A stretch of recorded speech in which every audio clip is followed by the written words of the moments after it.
taking a look at really efficient techniques to use when multi-pitch climbing or alpine climbing. And the context for this is typically a situation where either the stance isn't very good, so you don't want multiple people to be hanging out here for very long because it'll be very uncomfortable, or efficiency is a priority. It could be weather is coming in, it could be you're trying to make room for another party, or you could be on a route that's long enough that this transition, making it take less time, is going to add a significant amount of safety. So first thing that happened is I led up this pitch on a multi-pitch situation, and we have this nice solid bolt anchor, so I just use a quad anchor. I attached myself to it with a clove hitch, and the rest of the rope is still going down the pitch and is attached to my second. So the less time I spend here switching to getting my partner on belay, the less wasted time I'll have. So the first thing I'm going to do is I'm going to get my plate, so in this case an ATC guide, set up. I'm going to check to see which direction this climb is going. So it looks like the climb is going to go up and to the right, so I'm going to attach this, so I'm going to bring my guest or my climbing partner up to the left so their body doesn't interfere with my climbing. So I'm going to point the face of the plate to my left and bring them up, and immediately I'm going to start pulling this rope up as fast as I can. Because they have a nice ledge, I'm just going to stack this here. If I didn't have a nice ledge, or if there were a lot of loose rock or anything that I would be afraid of falling down on my partner, then I might choose to do lap coils instead. So I'm just going to extend this out just a little bit to have a little working distance. There we go, it's good. I'm going to pull this up as quick as I can. Another option for pulling this rope up is, to identify the direction I'm going, and I might clip that in there, as long as that's not going to be too pinching. This chain looks good, or this looks good, so any part of the hardware you don't get pinching, I might do that instead and pull down this way, and that way, once this is all up, this first piece of protection is already set for me and I haven't wasted any extra time. So this would be another way to pull the rope up quickly, get a nice neat stack directly beneath my ATC. Okay, and it's coming up and it's tight on my climber. Okay, in this case, we're pretending that instead of transitioning to climbing, we're transitioning into a rappel. So this could be rappelling off of the backside of a ridge, like we just climbed up this face and transitioning over. But more commonly in multi-pitch climbing, what we end up with is a scenario where you come up to the top of the multi-pitch climb and you immediately start descending. It could be you descend the same route, so we might just be descending from this anchor, or there might be an adjacent rappel anchor that we descend from. And if that were the case, I would reach this first anchor, which would not be the rappel route. I'd just clip a draw to it like this. Imagine I'm still leading. Clip this into my lead rope, lead all the way across to the rappel anchor, and belay from the rappel anchor to complete this exercise. So it would add the same amount of efficiency. In this case, we're just showing that you're descending the same way you came up. So I pull it up till it came tight on my climber, and I immediately load this up. Okay, just like that. Okay, Jenny, you're on belay. You can climb when you're ready. Okay, and I'll immediately start belaying till it's tight. Now, depending on what type of anchor I have down there, I might have just a tiny amount of time before Jenny starts climbing, or I might have a fair amount of time. For example, if she has to remove a complex trad anchor, or maybe I've threaded something or gone around some blocks, then I might have a good chunk of time. If it's just a quad, I may have very little time. My goal is to keep Jenny comfortably on belay, safely on belay, so there's no slack, while multitasking. So another note on this, I would do this with one follower and a single rope, but very, very seldom will I do this if I have two followers and I'm using two ropes in the system, because it's hard to keep up with two people at the same time while multitasking at the belay. So in this case, single follower, single rope. I'm going to immediately note, yes, okay, she's taking apart the anchor, and I'm going to attach myself independently of the attachment that I'm currently using.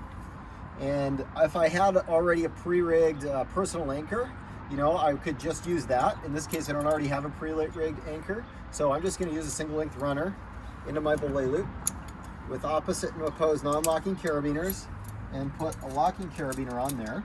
This is commonly what I'll do in an alpine context. Okay, so now I'm attached independent of the rope, and I'm going to untie from the rope. Now you might ask yourself, well, what was the point of coming up and attaching yourself with a clove hitch in the first place? There's two purposes for me initially attaching myself with a clove hitch. The first purpose was it's very, very fast and it's dynamic, so when I'm pulling up the rope, I can adjust the distance easily and elegantly in order to get my rope stack and move around the belay because I have this adjustable distance. The other reason is it secures my rope. So there's no way that I can accidentally drop my rope down the pitch and it stays secure the entire time that I'm doing this, that I'm multitasking, right? If I just clipped myself in and untied, this rope wasn't secure, I would need to secure it in some way anyway, so I haven't wasted any time by doing that. I've only created efficiency. Okay, so now with this end of the rope, I'm gonna thread it through my rappel. Taking a look down, seeing, okay, Jenny is almost ready to go, and I immediately put a barrel knot in. This barrel knot is going to protect me from rappelling off the end of my rope when it turns into a rappel, and it also can serve as a jam in here. So again, I'm making sure that I don't drop my rope accidentally if something strange happens. In this case, my rope is also secured down to Jenny, right? It's in this belay device, so I'm not particularly worried about it. So I'm gonna take this out of the system, and I'm just gonna continue to belay, okay? As I belay, eventually Jenny is gonna reach either a piece of protection or a quick draw, and she might pause to remove that, okay? So she's reaching a piece of protection, excellent. And immediately, I'm gonna start pulling this through the anchor. Now, when I pull this through the anchor, there's a couple things I can do. I can create a nice, neat stack separate from this one, or what I like to do is just stack it across the back of my neck as I go. Okay. And that's to keep it separate from the rest of the rope that I'm working with here, okay? It's also so that once I have enough rope and I reach the middle of the rope, which I'll talk about in a minute, I'll have a section of rope that's already ready to throw for the rappel. Okay, Jenny's moving again, so I continue to belay, and we're just gonna continue going back and forth between belaying and pulling rope through our rappel system. We only pull the rope through our rappel system when Jenny is moving, or when Jenny is stopped. Okay, looks like she's starting again. I pulled through, and what I'm looking for is this. Here comes the middle mark. That's gonna pass through my plate. Okay, and now I know it's down in the stack. So eventually, oh, okay, she's stopped again. Eventually, I'm gonna have that pull right up through my anchor. Up, and there it is, okay? So once I get enough slack underneath, while the middle marker is still threaded through the anchor, I'm gonna secure the rope so that the middle cannot become offset. So I'm gonna reach down. If I just have one person that's rappelling, like in a party of two, I might just have one person rappelling, you'll see why. Or in a party of three, I might have two people rappelling. So it depends. So in this case, I'm gonna be the one who rappels. So I'm gonna go down maybe about 2 feet, something like that, or 1.5 feet. And I'm gonna tie an overhand on a bite using both strands, okay? If I had two people who are rappelling, I might go like 3 to 3.5 feet down, okay? So that looks pretty good to me, right there. So now, effectively, this overhand on a bite, using both strands of the rappel rope, has isolated the middle of the rope. So if I pull on this, I'm not going to accidentally, right, on either of these two strands, I'm not going to accidentally end up with a situation where the middle mark travels down the rope, thus leading to offset ends that could lead to someone rappelling off the end of the rope accidentally. So I've accomplished that, and I continue belaying. Okay. I'm just going to continue belaying until Jenny arrives at the belay, okay? So here comes Jenny. This nice backpack. Okay. So the most efficient transition, if the rappel line goes down the same way we came up, Jenny just came up that, Jenny knows where she's going, she just came from there.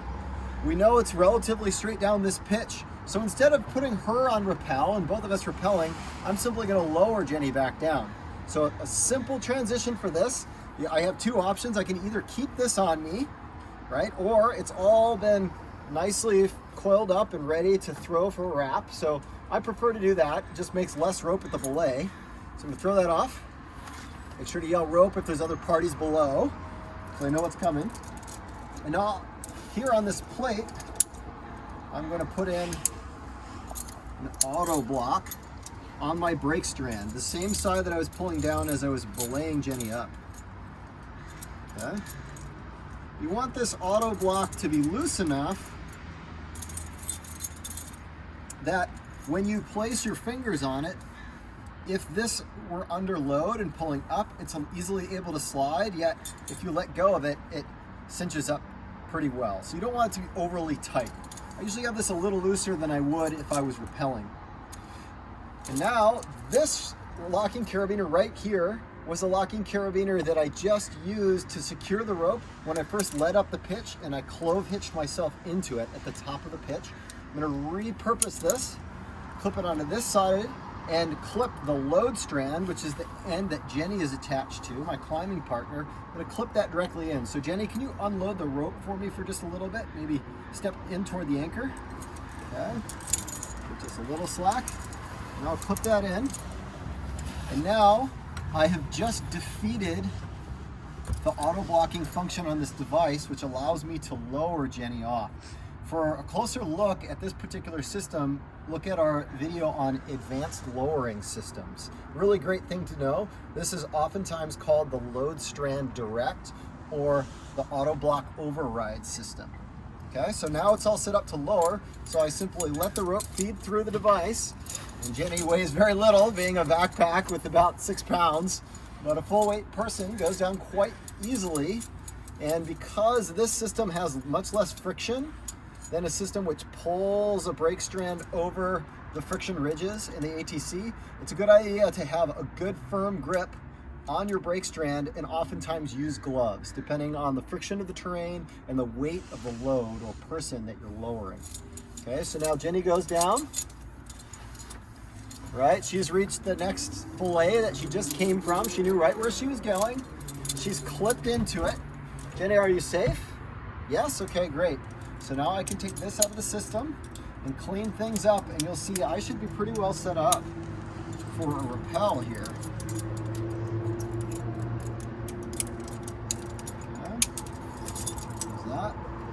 Okay, the other thing that I might need for my rappel is an extension. I can use this if I want to. In this case, I might add something that just feels a little bit more secure to me than that single length runner. And the type of tether you use for this depends on how steep the terrain is. If you have a personal anchor system, then you have a lot of different pockets in your personal anchor. And if the terrain around the next belay is quite steep, in other words, if there's a poor stance there and you might be hanging relatively vertically, then you're going to want to be closer into the anchor and clip tight right into here, right? If there's a good ledge like here, then it's nice to be a little bit longer so you can move around a little better. In this case, it's kind of an in-between that I've got here. So I'm just going to swap this out.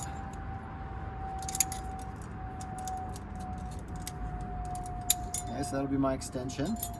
If I was going to the ground, I wouldn't even necessarily need a tether. I would just need an extension for a rappel. So I wouldn't have to clip into another anchor if I'm going to the ground. Okay. There's that. There's that. I already have end on the ground. Both sides. I threw one end off earlier. Jenny was the other end. I could just let this pay out, right? If there's a fair amount of rope down. So this is a fake pitch. It's only like 30 feet tall, but a fair amount of rope weight. This would just pay right out. I could also have just left this clipped into the carabiner that was overriding my ATC, and it would just pay right out through there all the way down, nice and smoothly over the terrain.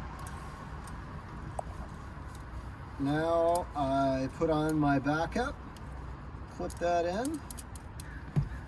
The rope is secure, so I no longer need this. It's not adds that extra slack that allows me to load my ATC. Load up my ATC here, just like this.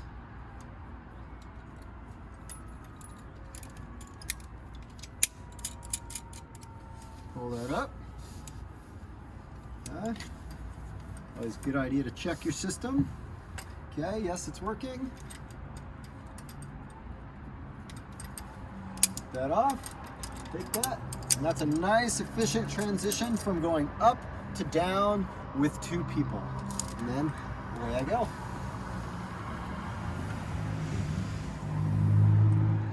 So I wanted to show one other option for an efficient transition. And this option would be used especially in an alpine setting or also in multi-pitch setting, even some single pitch settings where loose rock is a problem and you're really trying to keep this rope up and out of the way from loose rock or from snagging on things that might be down the pitch. Could be even cactuses if you're down in Potrero Chico or something like that. Now, the caveat to this is this only works in some circumstances for avoiding loose rock, where the rope, when it's under tension, is going to be picked up off the terrain. There are other times where an under tension moving rope might drag across terrain and cause rock fall. So use your judgment on that one.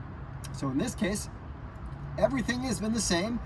As I was belaying, I attached myself with the tether system. In this case, I went in direct with my double length runner. This is a round runner. And I pre-threaded the rappel, and then I blocked it off to make sure that I didn't lose the middle mark with an overhand on a bite. And Jenny is still into the belay plate, and I'm all set up to do the load strand direct lower. I just need to put on my third hand, just like this, okay? You'll notice before, as I was belaying, I was also just putting nice, neat coils or over the back of my neck to get them ready to throw for the rappel. In this case, I was worried that if I threw it, I might cause rock fall or it might get hung up in all those cactuses down there. Another time I really commonly use this is in ice climbing, where you have undulating terrain where it can be really hard to throw the rope and get it clear of all those little cascades with the flat sections in between. So in this case, I've stacked the other end of the rope nice and neatly so the very end is on top, and I've created an overhand on a bite, which just creates a clip-in point. I'm going to make sure that that isn't going to get passed through any of this and create a tangle. It's going to end up going down the cliff, so I'm going to make sure it passes around me, around my back, and it gets clipped into Jenny. Okay, so I can just clip this into a belay loop, would be probably the easiest thing, and I'm just going to redirect that off any point up here. It does not matter that it's a really strong redirection, it just has to deal with the weight of a rope. So I'm just going to pick this up here for now. And just so it's easier for the camera to see, I'll just use this locker up here. Okay, let's see. That should be fine, just like that, okay? So as I lower Jenny, she's being lowered on this strand, and she's taking the other strand down with her. It's nice that I've redirected this up, because this is going to go up off of my belay ledge, like this, and not pull the whole bunch down the cliff. If this wasn't clipped like this and I started lowering her, the chances are pretty good that one of these piles will get knocked off, it starts dragging over things, etc. So I'm just going to do that like this. Okay, I'm going to get Jenny all set up. You good to go, Jenny? Okay, make sure I've got the right rope. Put that in there. Jenny positions herself back toward the edge. Okay, and then I immediately start lowering her on the load strand direct, and you can see she's taking both ends of the rope down with her, so I don't even need to throw the rope for a rappel. And because Jenny's got legs, if she encounters a low angle section, she can walk back. And if the low angle section has loose rock on it, she can control much better the likelihood of causing rock fall versus me throwing the rope, it landing on those lower angle ledges where all the loose blocks are, and then grabbing that loose rope that's tangled up on all the blocks and throwing it again, which can pretty easily cause rock fall, as anyone who's been in that scenario knows, right? So now Jenny is there, and so there's someone to receive the rope as well. So as long as I keep just a little bit of back pressure on this rope, as Jenny pulls it to her, we keep that rope up and off all of that loose terrain quite effectively. And then down it goes. Just like this, and you can do one strand at a time this way. Nobody's really down there when you got a backpack. Okay, that's Jenny there, so I let that go. All right. And now I do the same thing with this. Take this off, and I'm going to remove my device, but I'm going to leave this redirecting carabiner in, okay? So here's the device I'm taking out. Here's the redirected carabiner I'm leaving in.